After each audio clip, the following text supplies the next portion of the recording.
last time out. No, it didn't necessarily go the result that you wanted, but a heck of a show nonetheless. I mean, do you take pride out of putting on performances like that, or is it all about the win? I mean, when this is all done and over with, I'm just going to be an old man talking about the glory days. So I just need to make sure these days are, full of glory. So those fights, I do love them, but, man, we're focused on getting the W's now. I was going to say, there's some glory, too, though, in going, man, we put on one of the, that might be up there with some of the best fights of the year. Right. I mean, I'm working with Justin Gaethje, who is also that kind of a fighter, so I'm just trying to keep up with him. That's awesome. All right, like 9 months away. Was that by design? Did you need some time off after that, or is it just kind of the way the scheduling worked out? Yeah, I think I needed time to make some adjustments. With 2021, I'm 0-2, getting beat by pretty, talented individuals. We had to make some adjustments.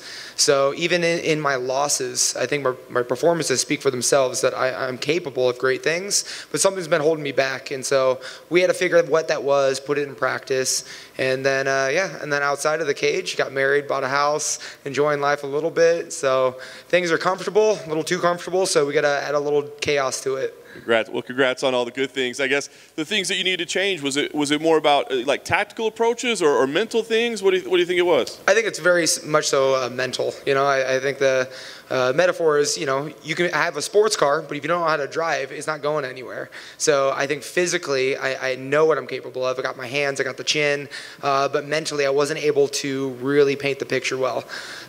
So with the Islam fight, the Beneil fight, and then the Brad Riddell fight, we had to figure out what that was, what that meant, what changes need to be made, and then we had 6 months to put it in practice. So we were pretty satisfied with the result. So knowing that you're kind of working towards all that, then you get a late replacement, right? I mean, is there any hesitation at all to be like you said, you want to get off the losses, you want to make these changes? We weren't preparing for this guy. No, we were preparing for anybody. It's for me, I focus so much on myself that I could care less who's standing in front of me. And I mean, with Ricky Glenn or Terrence, I'm not fighting these specialists, right? So he's got 2 arms, 2 legs. He's going to try to punch me in the mouth, and that doesn't work. He's going to try to take me down. The fights are all pretty standard. Now, for me, it's just about execution. Nice. What do you think about him as a fighter? I mean, there's not a whole lot of tape on him just because we've been getting it done so quick. So what do you think about it? Yeah. So, watching video was short and simple. And we had 4 minutes total. But, no, he's young. He's enthusiastic. He's hungry. Very athletic. But with that, there's inexperience. There's him being green. There's still a lot of questions. And so Saturday night, I'm going to figure out, what he's bringing to the table and what he feels like and what his plans are. On paper, it looks like it's probably going to be fireworks. I mean, is that kind of what you're expecting as well? I mean, I said that last time and I didn't get the W. So I'm not expecting fireworks. I'm expecting to figure out what problems he showcases, and I'm going to find the answer to those problems. Right.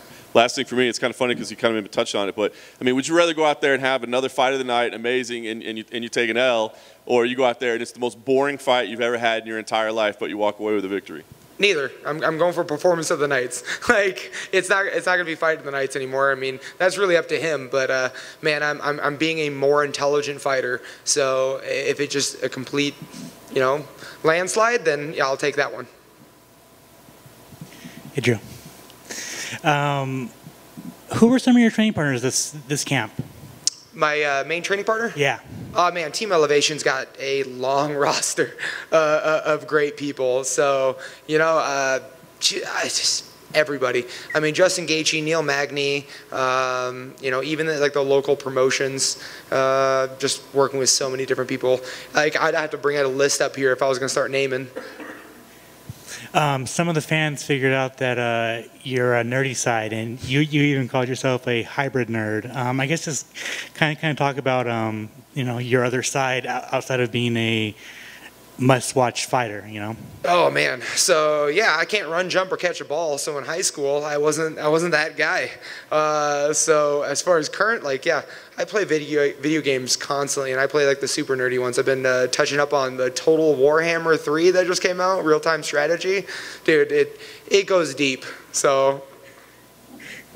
And I guess just do video games give you a release from just the hardships of being a professional fighter?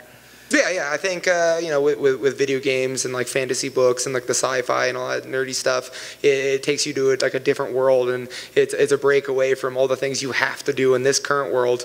And so yeah, no, I personally enjoy it, getting lost in a book, video game, or even a weird movie. Awesome, man. And finally, for me, Justin Gaethje's fighting Charles Oliveira in a couple months. I just want your thoughts on that matchup, and do you think your teammate takes the title? Yeah, I think Charles Oliveira gets caught in that first round, and Justin Gaethje's not the guy to get caught with. I mean, he hits hard and hits hard accidentally. Like I've been punched by him so often, and some of them I don't remember. But yeah, so I mean, my prediction is Justin's gonna showcase another beautiful fight, and I will definitely be there. Awesome, thank you. Thank you so much, guys.